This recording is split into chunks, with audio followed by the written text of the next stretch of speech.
Welcome to the Lowdown Underground, where soil isn't just dirt, it's a storyteller. We're here to unearth the hidden connections between land, culture, and the ecosystems beneath our feet. I'm Bailey, joined by Megan, bringing you groundbreaking stories and guests to discuss how landscapes shape us and how we shape them. All right, let's dig in. We've talked about soil judging more than a few times on the Lowdown Underground. Back in season 1, we even did a whole episode with former soil judges Amital Shaver and Anna Windells, who gave us the scoop on what soil judging is, how competitions work, and what it's like to compete at the regional and national level. But now, we're taking it to the international level. In this episode, we're joined by Paul Tietz, a PhD student at the University of Idaho and soil judging coach, to talk about the International Soil Judging Contest in Nanjing, China. We get into how Team USA was selected, what it's like to coach a team of students from across the country, the experience of judging soils with not only one, but two classification systems, and what the Soils, Landscapes, and the World Congress of Soil Science Conference were like. Let's dig in. So, welcome back to another episode of the Lowdown Underground. Today, we are very excited to have our friend Paul with us. Paul's going to tell us all about where he's been recently. But, Paul, will you start by, one, introducing yourself, what you do, where you're at, and then tell us about your favorite soil judging competition you've ever been to and why it's your favorite. Oh my gosh. First of all, Bailey and Megan, thank you so much for having me on the Lowdown Underground. I'm a longtime fan and very excited to be joining you for this episode. My name is Paul Tietz. I'm a PhD student at the University of Idaho. I study soil science. I'm the soil judging team coach there. And that's how I met Dr. Anderson here before she was Dr. Anderson at a soil judging team contest as fellow coaches. My favorite soil judging contest ever. Yeah. Oh, I feel like I haven't been doing this long, and yet there are still so many contests to choose from.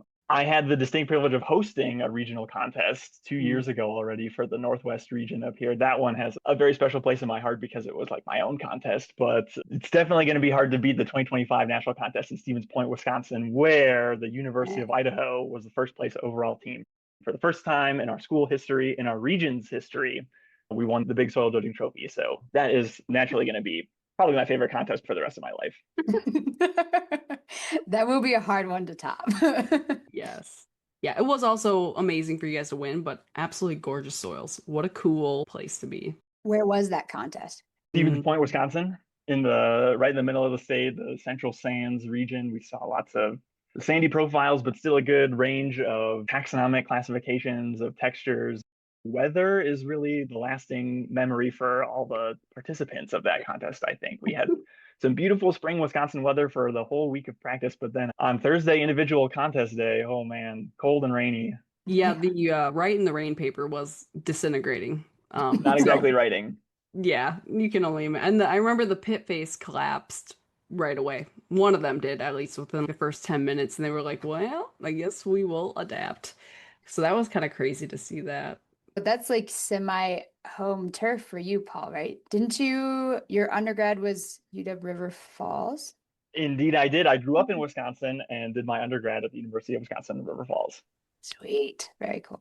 Okay, so Paul reached out to us a couple of weeks ago. He reached out to Bailey and I and was like, I want to talk about soil judging. And we were like, heck yeah, who better to talk about soil judging? From a person who's, well, been a soil judger yourself and now a coach for how many years? 2022 was my first contest coaching. So over 4 years now, 5 national contests. Heck yeah. Ooh. Nice. Yeah, and national champion and just doing a lot of teaching through grad school. And you were at the World Congress of Soil Science recently in Nanjing, China, correct? That's correct. How did that come to be? And tell us about all of that. Of course. Well, for all this talk about soil judging and national soil judging being the top of my career and of the soil judging aspirations of soil judges around the country, there's one step above that, and it's the International Soil Judging Contest, which just took place earlier this month in Nanjing, China. The International Soil Judging Contest takes place every 4 years, so it's practically the Soil Olympics. It happens alongside this World Congress of Soil Science meeting, like professional development, research presentations. It's a professional meeting. So this World Congress has happened for almost 100 years now. 1927 was the very first World Congress of Soil Science. So it's a meeting that happens every 4 years, and only recently they've started to host a soil judging contest as part of this conference occasion. So the International Soil Judging Contest with teams representing countries from all around the world was really the highlight of my soil judging career. Now moving forward, I think one of many highlights. Yeah, I was gonna say I love your shirt, by the way. Representing Team USA, of course. Woo. Right, USA. right. Yeah, there was two teams there, right? Yes. So I say teams from around the world representing. There were a total of 18 teams from 14 different countries. So some countries signed up to send 2 teams of students there. We've also got the World Cup going on right now for international football, where the qualifying process is like multiple years long to qualify to make it to this World Cup tournament. The qualifying for international soil judging is a little bit different. You just sign up to go. No. Yeah, I see. Like you can Yes. buy the tickets and go. Okay. As long as you can get yourself to wherever the World Congress of Soil Science is happening, your country can sign up and send a team. So 4 countries, the US, Mexico, China, the host country, and then Russia sent 2 teams of 4 students. So there's quite a few differences between international soil judging and how we do it in the US, but that's one of the differences right there is a team at the international contest is 4 students. And that's what we're used to for scoring purposes in the national US contest system. But there's no limit on the number of students that a team can bring, like a school can bring to the national contest. Here at the international contest, you bring 4 students. Mm. So when you're in the US, you're using USDA soil taxonomy for classification. That's a big part of the card. I'm curious, like, how did that differ internationally? Were you guys using like world reference base? And what did the scorecard even look like? And how Those different are, was it from of here? course, all great questions and all things that the members of Team USA were pretty surprised to learn, actually. For as comfortable and as confident and as familiar as we in the US are with soil taxonomy, the way that we classify soils into mollisols and alphasols and entisols, that's really only the US system. And soil taxonomy as a system is used in other places around the world, but it's not the one universal way to describe and classify soils.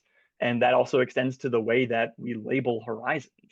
An A horizon, B horizon, C horizon, and all the subordinate, more specific descriptions that we put on soils is really just the way that we do it. And around the world, there's other ways of doing it, including, as you mentioned, Billy, the World Reference Base is the other international soil classification scheme. So you imagine you have one soil profile and you bring people from all around the world together. They were judging and describing the same profile, but it's described in multiple different ways and you have multiple different names that you put on it. So for the purposes of the contest, for the very first time, students had to use both systems, the World Reference System and the Soil Taxonomy System. And that means for both the names of the horizons, so like an AP and a BT and a CR horizon are the way that the Americans or someone who uses soil taxonomy as a system would describe those horizons. But then the world reference is a totally different way of doing it. Our students had to learn how to describe horizons like BGR and AHP tau. What are those? Those are Sorry. it's a complex mix of new or different subordinate distinctions that might be the same letters that mean totally different things. Like the lowercase r in our system, you'd have a CR horizon if it's paralithic contact or decomposed bedrock, like a bedrock formed soil layer. The lowercase r in the world reference system means a reduced horizon. So an American soil scientist would look at a horizon and say, this is a BG layer if it's gray, reduced iron, really or wet soils indicator. Whereas someone from Europe or around the world might say, no, that's a BR horizon. And a BR horizon kind of offends our senses. Why would you ever describe a BR bedrock layer? That sounds crazy. But and then exactly the same for the soil classification goes, where we're used to words like hapludalf and RG-aquol or something. Hydragric stagnosol or glaic luvasol are now soil words that are in the Team USA vocabulary. And they might sound like silly words to us, but then again, mollisol sounds like a pretty silly word to someone who hasn't done this for the last 4 years of their life, the way that our soil judges have. Yeah, I guess I find it amazing then for the people who were there in China and just any soil judger who went to nationals. That was in late March, if I'm correct. And this contest happened recently, and we're in June now. There's not a lot of turnaround time to completely swap your mind to a new total system of classifying soils and trying to describe them. To me, that's just amazing how you guys are able to do that. Yeah. It's like a first year of soil judging all over again, where you're trying to learn how to use keys. And Yeah. now, here's a question for you, Paul. How well do you like keys now that you've actually used like the WRB book for classifying? Yeah, why don't we just adopt it? Oh, oh, There's wait, reasons. So like we're don't US get me on specific. that. Oh no, go on it. Okay. No, Well, no, no. We're talking about soil judging. That's a great question, and I can say I have a whole new appreciation for the keys to soil taxonomy. Yes. I think that, it's interesting. Why don't we just use the world reference system? I think the students in the Team USA experience kind of went the other way. Why doesn't the world use soil taxonomy? Yeah. And honestly, there's a lot of places that default to soil taxonomy because it does kind of make more sense and it is easier to use, in my opinion. why doesn't the world reference base make sense? I'm not familiar with it beyond knowing the name, That it, to it be honest. exists. Yeah, it exists. I know a few of the words, but like realistically, I'm US, I'm sheltered, I'm tunnel vision on soil taxonomy. They're just structured in very different ways. It's right there in the name, soil taxonomy. It's a taxonomic system. You start at the top level and you work your way down through this classification key. Whereas in the world reference system, you have these reference soil groups where Mm. we have the 12 soil orders, but there's more than 30 reference soil groups, which is like the top layer of stagnosol, of cryosol, of glaisol, of luvasol, lixosol, alisol, retisol. Like it goes on, and you choose the reference soil group in the same kind of, here's the order that you determine it in. But then again, after you get to stagnosol, then you add qualifiers to it, and then you keep adding qualifiers as these names apply, rather than you keep going through this decision tree to arrive at names of the exact same length. So the names get pretty long and pretty complicated pretty quick. Yeah. You're just kind of adding these prefix or these qualifier words to the names, rather than a 2-word great group level, subgroup level classification. Um, it just Mm. seems it's just a different way to organize how to put a Yeah. name on a soil. Okay. Yeah, definitely. Hmm. And I think the basis of that, to my understanding, is that when they made the WRB system, they took a bunch of existing forms of classification and then tried to smash all of them together. And then they were like, oh, those don't come together very well. And so they made those reference groups to kind of include everything. But now it just doesn't really mesh together well. But that's my opinion. Anyways, okay, so I am curious to uh Paul hear your perspective on like how or maybe whether or not you got like a read on this for other countries, like how did they select their teams or like what does soil judging look like in other countries compared to the US? And also, how did the Team USA actually get selected? Two great questions. I think I'll start with the Team USA. So Bailey mentioned it as the quick turnaround process from late March when we had the US national contest. When there's an international contest year for soil judging, we use the national contest prior to the international contest to select the Team USA individuals. So invitations are extended to the top placing individual soil judges at that national contest in descending order. And this year we knew there were going to be 2 US teams accepted or representing USA at this event. So that means we started with the top 8 individuals to invite them to, first of all, have their passport and then get a visa to travel to China and then clear their schedule for the summer to attend this week-long contest and then say an extra week for the World Congress of Soil Science if they wanted to. But then as a student declines the invitation, then the next finisher on the list receives the invitation. So that's how the students on Team USA were selected. The coaches for Team USA, it's a similar process except using the overall team rankings starting from first place and extending down. So there's 2 coaches per team of 4 students. That means we had 8 students, 4 coaches. The University of Idaho was in 5th place. So the reason that I was invited as a coach was because of those declined invitations. University of Missouri in 3rd place, Coach Joey Minert accepted. So he was our first Team USA member. Then I got the invitation in 5th place. And then we continued going down the list to get those other 2 coaches who ended up being West Virginia University, Damon Laster, the assistant coach there, first year PhD student on the Team USA coaching roster, and then the coach of Cal Poly, Dr. Gordon Reese, who was our most experienced, like the one tenure faculty member here of like a full professor of soil science. Everybody else is earlier in their careers here, but it ended up being a fantastic group of coaches, wide range of experience levels, which I think ended up being a really nice compliment across the board. And then I can't say enough about the students too. The 8 students that we traveled over there with are just, wow, I'm still so blown away from their ability, their talent, their capability, and just how good they are at soil judging. A team is pretty lucky to have 1 student in the top 10 at a usual national soil judging contest. And we were reflecting on this with the other coaches, but just imagine having a team made of only students in the top 10. And what a special opportunity to just be involved in as a coach. And for them as a student, the question came up around campus or just talking about the event is, oh, so if the University of Idaho wins, does the whole team go to China? And we don't really operate like that. It would be definitely a very fun experience for all the judges if it was a single team from a single school going. But this way, we get a much more distributed, a fair way to qualify, in my opinion, based on individual merit, but also it selects the top individual judges, and it's a fantastic networking and experience to have with Heck yeah. these other really top soil judges from around the country. Yeah. Can you list the schools that the students were from off the top of your Yes, head? I can. Here I was talking about we were schools lucky to have 1 in the top 10, but we had Virginia Tech and University of Maryland, of course, and numbers 1 and 2 overall. They had 2 students each. So Sinclair Anderson, Holden Ryzek from Virginia Tech, Z Goodman, Cole Chapman from University of Maryland. But then we also had Jake Shekel from University of Platteville, Callie Goodwin, University of Tennessee, India Williams from University of Missouri, and Emma Quint from West Virginia University. Nice. That's awesome.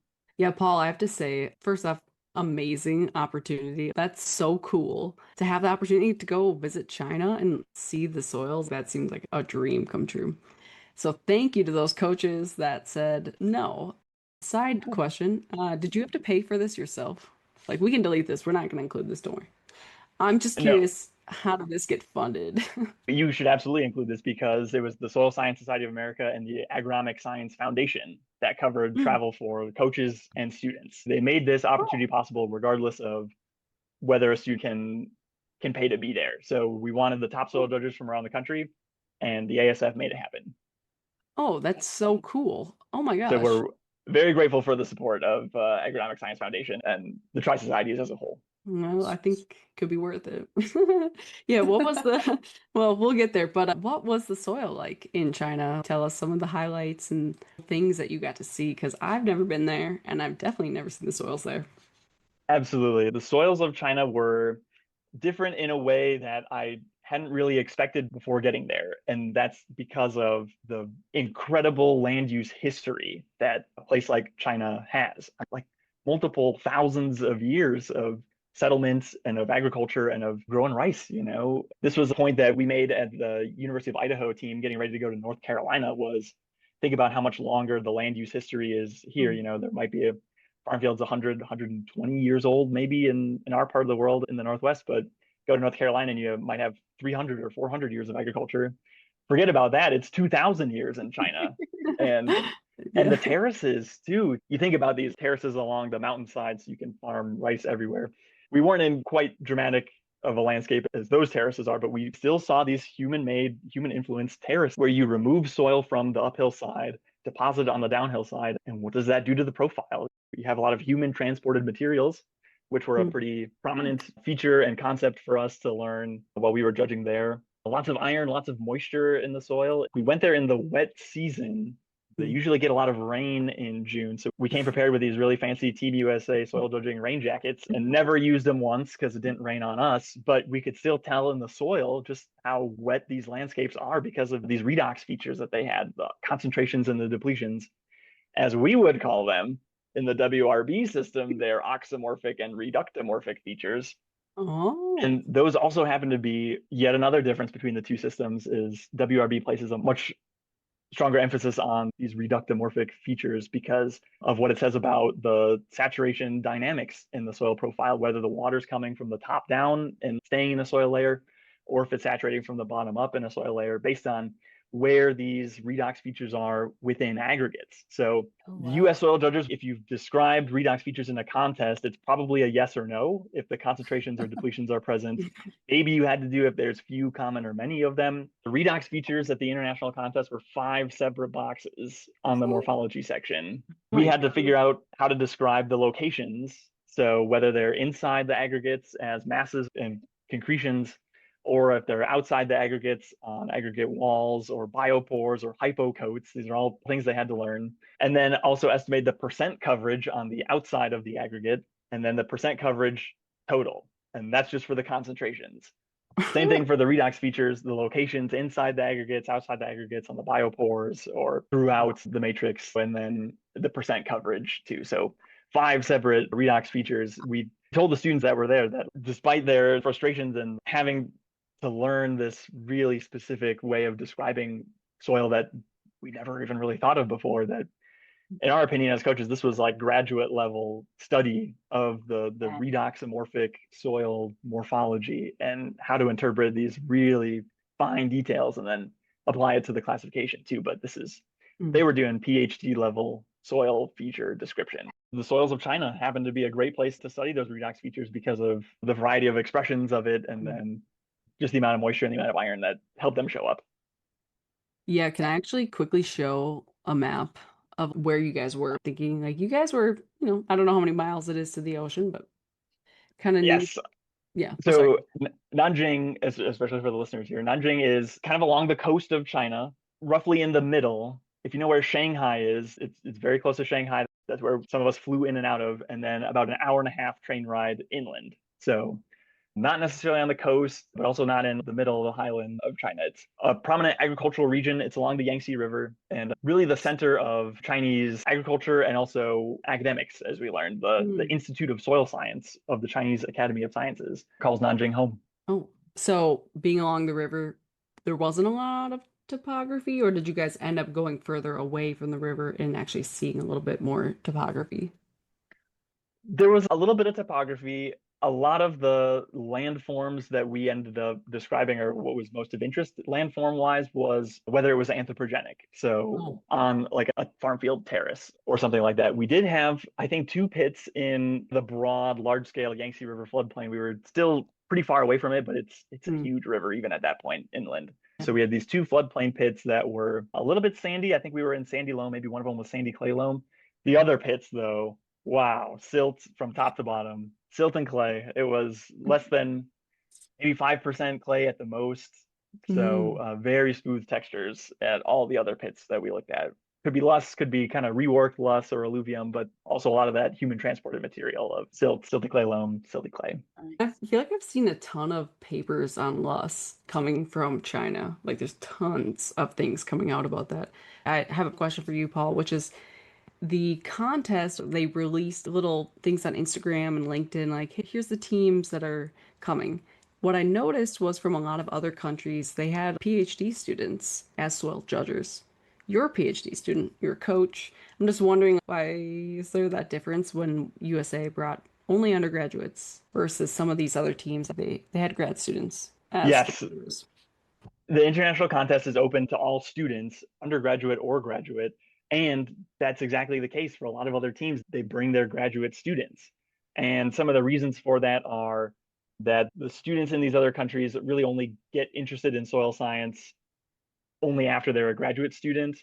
I think a lot of listeners of this podcast, a lot of undergrads who participate in soil judging or get interested in soil science probably do so because of soil judging. That's my story, I know, and same for a lot of people. And these other countries don't have soil judging the same way that we have it. So the pipeline to get students focused on soil science happens a little bit later. So a lot of times they're already grad students by the time they do that. So that's really the only students that other countries have to draw from.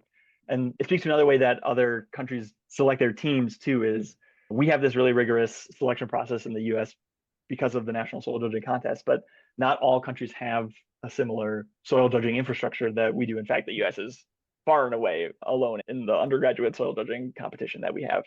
So some other students are just selected from, hey, are you going to the World Congress of Soil Science to present your research? Are you a student? How about we do the soil judging contest with 3 of your classmates? Or, hey, there's 2 other students from this other university. How about we find one more and make a team? So it's a really diverse range. Some countries are represented by students from multiple universities. I know Germany was, Poland and Spain were. Other national teams were all students from the same school. South Africa they were all students from Northwest University in South Africa. Lincoln University in New Zealand was the home for all the New Zealanders there. So it's just a different way of doing it. It was a point that we brought up in our practice meetings with the US was, don't be surprised when you're judging against graduate students. And I can say from my own experience that, yeah, as a graduate student and a coach, I could be competing with them or alongside them, but I don't think I would do any better than they would. And thankfully, my ability as a coach of soil judging teams is not really representative of my ability as a judger on a soil judging team, is what I've come to learn. I would So wholeheartedly second that. we are way better off with the Team USA undergrads than if the Team USA coaches, at least this one, hadn't judge. Yeah, also, can you imagine taking a bunch of grad students from the US who were soil judges as undergrads and putting us all on a team together? I feel like we would do worse because we have too many opinions. Kind of know too much. Exactly. Yeah. And we would have such clashing opinions that we probably wouldn't be able to come up with a conclusion together. Wait, that would be kind of fun. I feel like we should all do our little team here right now. Line us up. Go. In 4 years, we're doing 3 teams. Wait, yeah, I'm no afraid to know how I would do as a judger anymore. But I think that's one of our advantages, honestly, is that I feel bad saying it's like gamified too much, but the students, they accept the rules as presented in the soil judging contest, and they don't get hung up on how it's technically supposed to do or based on this other rule elsewhere in the taxonomy book. They accept it for what it is, and they're there to compete and they're there to learn. Ultimately, they're not there to argue against the scorecard, although some of that, of course, happens.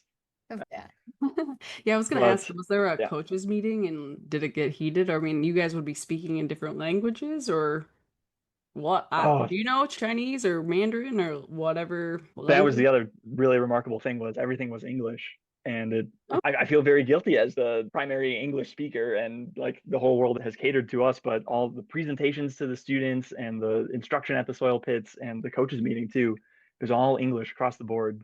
Not a contentious coaches meeting, a lot more of clarifying what we've seen in practice, how to apply practice to the competition, and then logistics for the competition as well. It's the same kind of clarifying questions, but I think that's also kind of a uniquely American experience of coaches arguing over the very fine points of the scorecard. Mm-hmm. Yeah, can I ask you two a question? When is Alaska gonna host a soil judging competition?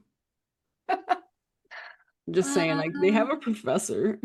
As soon as Dr. Anderson wants to. I forget. I think Alaska would be in the Northwest region if you were to field a team and host a regional contest. Regional nationals could be so cool, dude. Let's do it.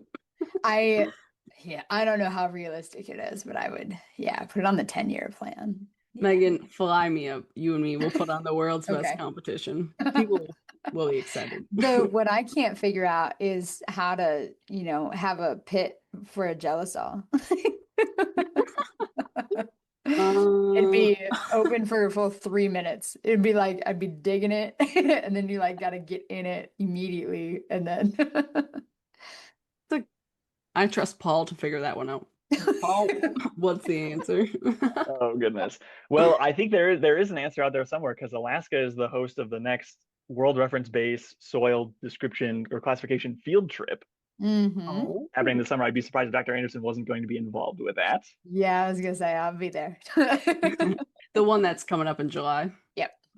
Ooh, yeah, that'll be fun. We're gonna host some international soil scientists, and it's like a deep dive into cryosols and gelosols and the different classifications with the US taxonomy and then WRB.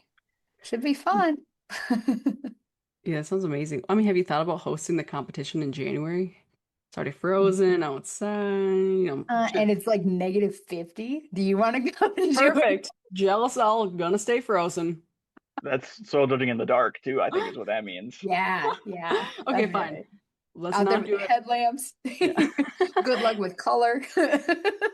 Well, if everyone's off, then everyone's off, It's just, yeah. Yeah, that's true. Okay, fine. Don't do it on the shortest day of the year. Do it in the shoulder season. You Yeah, got time. spring would be beautiful. March? Could March still work? Yeah. Oh, yeah. We got like 16 hours of daylight in March. So we were covering how the soil was different in China, or just soils in China. I was also having an epiphany while we were talking about iron, that there's a river in China called the Yellow River, and it's semi near Nanjing. Is that right, Paul? Do you know? So I don't have a ton of familiarity. I know that at Yellow River, the yellow soils were also something that the Chinese hosts described. So for all we've talked about the World Reference Base and soil taxonomy, there are these other national systems, and China is one of them who has a Chinese soil Yeah. taxonomy system. And we feel kind of bad. It's one of the regrets I think of a lot of people was we're hearing China describing Chinese soils. We should do it as the Chinese soil scientists would Yeah. with their own system of argosols and primosols and these other names to put on it. And then they also classify, they have the black soil region, this yellow soil region, red and purple soil region. I believe that's from the iron. And then that's also kind of Yeah. one of the general groups that they would put these soils into. But we totally glossed over that for the purpose of the competition, unfortunately. Oh, dang. Mm. Well, so I guess there's a similarity. We gloss over a lot of things for soil judging contests. Yeah. Yeah, and then as exciting as it would be to incorporate that a little bit, now we're talking about three different horizonation descriptions, three different soil classifications, just not practical for a competition. Yeah. Okay, wait. So you were basically doing two descriptions at the same time, horizonation wise, classification wise. How was timing different? How did the actual contest operate? How many practice days did you have? What did it look like throughout the week? Oh, of course, logistics of the contest. It starts off very differently from what we're used to in regional and national soil judging contests in the US, in that since you have a wide range of participants from all around the world with different levels of familiarity with the local soils, you have to learn a lot about the local soils. But you also have a wide level of incoming ability to start off with and familiarity with soil judging as a whole. So we start off with the first day was almost all presentations and classroom lectures indoors. So kind of a training orientation, a nice little opening presentation to get everybody oriented. And then overviews of soil description procedures and how the week is going to go and what soil judging is and how it all works together and what you are supposed to do with the soil information and all that. But I think in this year, as opposed to past international contests, they really scaled back the indoor portion and increased the hands-on, the outdoor activities, starting on the first day in the afternoon. And then we had a little more inside time by day two, but then outside afternoon on day two. And then day three was really our last practice day where we were outside all day, a little more familiar from the US perspective for soil judging, at least where they showed us practice pits. But we were transported around in coach buses from location to location, and multiple teams were all at the same practice site at the same time. So where we're used to having only our team describing a pit and then having all the time we want within our rotation to practice judging, but then also to talk about it, to get up close and look at it, we were in groups of maybe 4 to 6 different combinations of these national teams, all doing the practice description together. And then they would have contest officials there at the end to go over the pit description and what's unique about this soil pit and do some of the teaching to everybody at the same time. So that kind of levels the playing field a little bit on how well is your coach able to teach you this foreign soil, but also just keeps it fair and keeps it a educational experience for everybody. So you don't have some of these less experienced beginner teams just totally out there fending for themselves. And of course, it made the logistics of getting around, of driving, of navigating, of finding the soil pit in the farm field a lot better when you have someone who'd been there, described it already, there to talk you through it. Nice. Mm. Well, my question is, whose idea was it to start an international soil judging contest? And like, how did that shape what it actually looks like? I think it was John Galbraith and also Peter Schad. He's a German soil scientist who's very involved with the WRB. He's kind of WRB expert authority. Oh, interesting. I think it was just them saying, hey, we should make this a thing around the world. It's so valuable in the US, very successful, obviously. Yeah. I think it's time we started doing this. So Yeah, that's so cool. I would be very curious to see throughout the years. What would you say? This is the fifth one, so I guess we don't have a whole lot of data, but which countries are more involved like if some countries are just showing up now being like, oh, maybe we should be a part of this, and other countries are like super stoked about it. Did you get a sense of that? Like, who was the most competitive country besides the US? Oh, Megan, it's the US. I'm sorry. You guys came in and you were just like, oh. Yeah, we wanted to match the energy and not be too weirdly competitive about it. But from what I remember about the results of the past contests, the US they've had either one or two teams of 4 students at each contest, and every time that there's been 2 US teams at the contest, they get first and second place. No way. The teams that get third place behind the US have been Spain and Australia. Whoa. They're Okay, the I only was gonna. teams that have ever been on the international soil judging podium. I was curious when Paul found out that you were going to be a coach for this and how that looked prior to actually flying out to China and competing as a team, because at the University of Minnesota, it's like, okay, well, the students are here, we meet on Tuesdays, great. But you're dealing with students from across the country. So you can't just meet in person before the competition. Like, what did the pre-work look like? Yeah, that was a great question and something that we had to try to figure out how to do only after all leaving the North Carolina contest with the results. The invitation for me came pretty shortly afterwards, within just a couple of days of getting home, I think. But it took us about another week to identify the next 2 coaches to accept the invitation. So that took about a week, and then it was another week of going through the very early processes of, okay, here's the list of everybody that's going. Everybody, as soon as you can, get this visa application to even gain entry into the People's Republic of China. So you can possibly even go on just 6 or 8 weeks of turnaround time. Then we had our first Zoom meeting of just the coaches to say, what do we know right now? There was an early version of the handbook that ended up changing quite a bit, but no real version of the scorecard to work on. Really kind of map out what curriculum, what training, what can we do, what can we teach them about, what's important for us to do before we get there.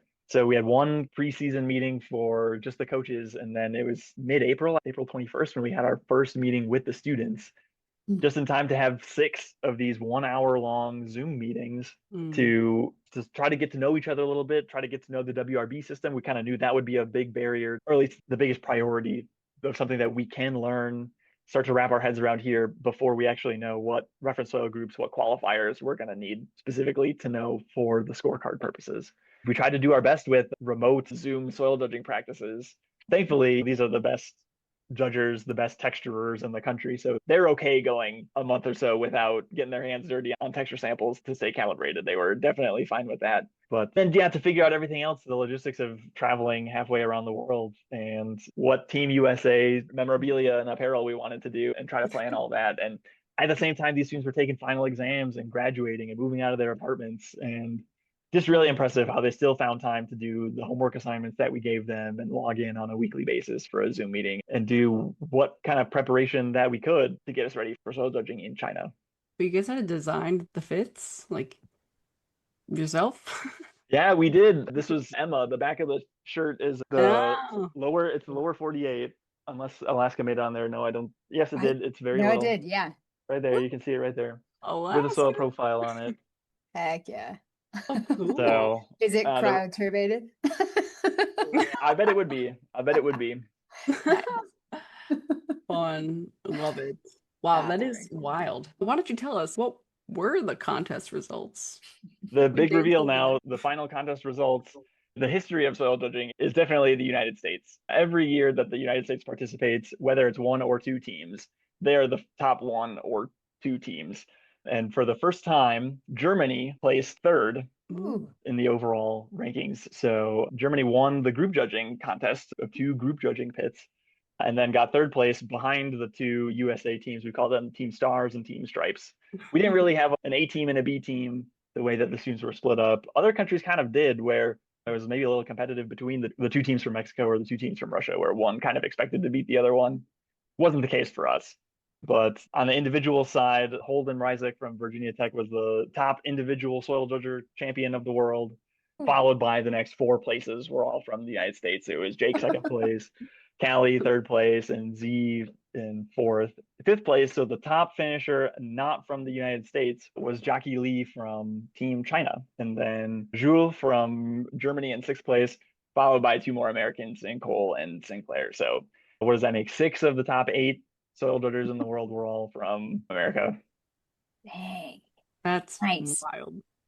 Yeah, Go I think USA. Well, you've talked about the whole thing for about an hour now, but do you have three big takeaways from your time coaching this team or being in China? Oh man, big takeaways. Just kind of reflecting on the whole experience, it really does feel like the top and just an opportunity to be involved in the first place. I am so thankful to have been in this position and to have this opportunity. And as tempting as I am to continue with judging the best soil judges possible in the United States and the world, we're looking at a little bit of a rebuild at the University of Idaho, from the amount of students that we graduated last spring to looking at pretty much a full new team. And I think as I'm kind of drawing near the end of my PhD program, I've decided to step back a little bit from the team and maybe take some time off and pass it on to make sure the U of I team can continue after I graduate and make sure it kind of stands on its own legs. So I've decided to call it off here just at this point in my career. But I do look forward very much to starting over somewhere else, maybe sometime in the future, with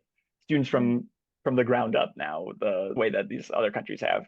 So the other big takeaway, I think, from what I've learned about China is that in the place that we were, we kind of compared it to like Missouri, as if we were in the Missouri of China. Based on the climate, the economy, the agriculture, it's very different city and society as a whole over there for sure. But based on what especially the Missourians on the team had to say about the soil, actually not too different from what they had at home. And as grateful as I am about the whole experience, you kind of don't have to be very jealous of like the actual soil profiles themselves. Not to sound ungrateful, but I'm not exactly going to be using these pictures of the soil horizons on their own in lectures for the rest of my life. They're pretty homogeneous, kind of same color top to bottom, removed from the context of the terracing and the history and the whole being in China thing. The soil was really not that tremendously spectacular. So you didn't miss out on totally life-changing, but still a very great opportunity nonetheless. I do not want to seem ungrateful. But I think probably the number one thing overall is just soil as the great unifier. And this is a point that you've brought up on the podcast before, that we are people from all around the world who have this thing in common of soil and also our passion for soil. And I think if you would have asked me before the contest why the US is so good, I would have said, first of all, because we've been doing it the longest. The US National Soil Judging Contest dates back to 1961, and that's not the case everywhere else. It's really exciting that they mentioned in the opening presentation for the soil judging contest in China that just in 2025 alone, there's a long list of countries that have just hosted their own very first national soil judging contest. It was 2025 had a Canadian national contest, Brazilian national contest, European soil judging contest, and 2025 was the second Chilean soil judging contest. So it's growing, it's expanding around the world. And thanks in part to the international soil judging contest, there were quite a number of coaches of national teams now that had participated in the past as a judger for their national team, or have moved countries for grad school or for their career, but still had participated in soil judging international contest as a student and are now back as a coach. So it's growing, it's expanding. So while the US is kind of unique in its long history, I would have also said before that just the passion that we have, how uniquely committed and excited about competitive soil judging we are. I've learned as a result of this experience that that passion isn't so unique after all. And other people around the world love soil and appreciate soil and get just as excited to learn and describe soil as the rest of us. So soil is absolutely the great unifier. Yeah. Oh, I love it. So you heard it here first. Soil judging is not a dying sport. It's actually on the up. Absolutely not. The national contest in the US, the conversation is how do we possibly limit the number of teams that come here? How can we make it more exclusive? Because as it gets bigger and bigger, are we kind of diluting the experience logistically? Like, how do we get all these teams involved to the pits and through the rotations, and how do we make it a meaningful experience for everybody? So it's a very good problem to have. And then we also kind of wondered, or we started daydreaming about, so 14 countries, 18 teams want to judge at the world contest. What do we do if there's more teams that want to participate, then we can have what would international qualifying look like for the World Soil Judging Contest. And we don't know, but hopefully one day that'll be a problem. Hopefully one day it'll be a problem for the US because they don't win the International Soil Judging Contest. Yeah. On behalf Also, of the coaches and the students of the 2026 team, we are just happy that that year is not this year. heck yeah.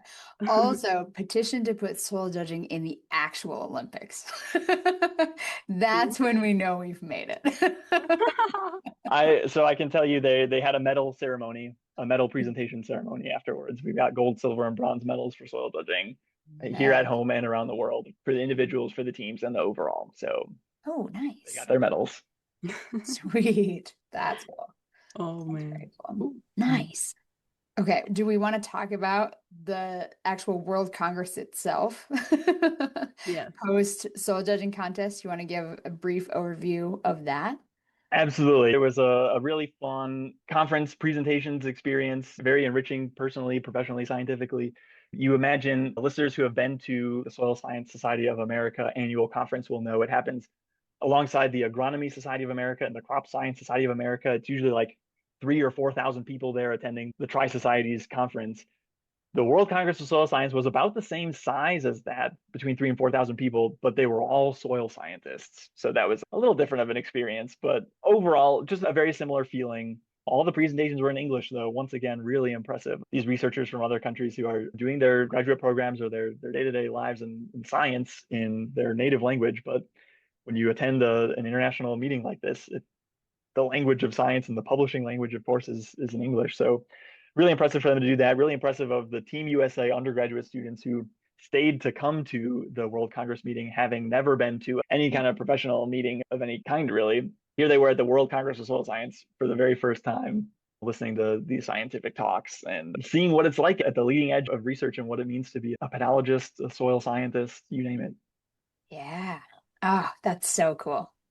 So cool. Yeah. So every 4 years is the World Congress meeting. The next one, year 2030, is going to be in Toronto, Canada. Hey, nice. Okay. So we are all universally on the Team USA looking forward to hearing about the experience of the 2030 Team USA, and no idea what it's going to be like, where it's going to be, who's going to host it. But for the China contest, at least, we are very grateful to John Galbraith from the US and Peter Schad from Germany, who are kind of the main soil contest organizers, with the taxonomy expert in Dr. Galbraith's case and the WRB classification expert in Dr. Peter Schad's case. Will Hernandez and Liz Eroshenko were the two additional helpers from the US. Wouldn't have happened without that four. Absolutely. They were essential to making the contest happen. The Chinese hosts for the contest were Fei Yang, Ganling Zhang, and Biao Huang from the Institute of Soil Science at the Chinese Academy of Sciences. Very grateful to our Chinese hosts and all the other graduate students, staff, faculty members from their soil science department there that really made this event happen. It was really impressive to put on a soil judging contest of any kind, and then much less do it from halfway around the world to make this experience happen. To have this community of people from around the world and to have this competitive platform for the US to even get all these awards and prizes for being international soil judging champions. To all the people who made it happen in the first place, we thank them on behalf of Team USA very much. Heck yeah. It takes the village. It really does. So thank you to everyone who helped make that happen. Is there anything you want to say about soil, about life? You choose. You got the platform. I'm very privileged to have this platform, just to have something that I love so much in soil and all the opportunities it's given me, the places I've seen, the people I've met. Just wow. I think the same could be said for a lot of other people. And this platform itself, the Lowdown Underground podcast, I'm very grateful for. Dr. Anderson and Bailey, you two are both an inspiration to me and many other people, I would say. Just as soil scientists, just as educators, just as early career women in the field. I think the way that you give us yet another reason to be excited about soil and something to talk about and something to engage with, I think is just really inspiration. So thank you for being two awesome role models.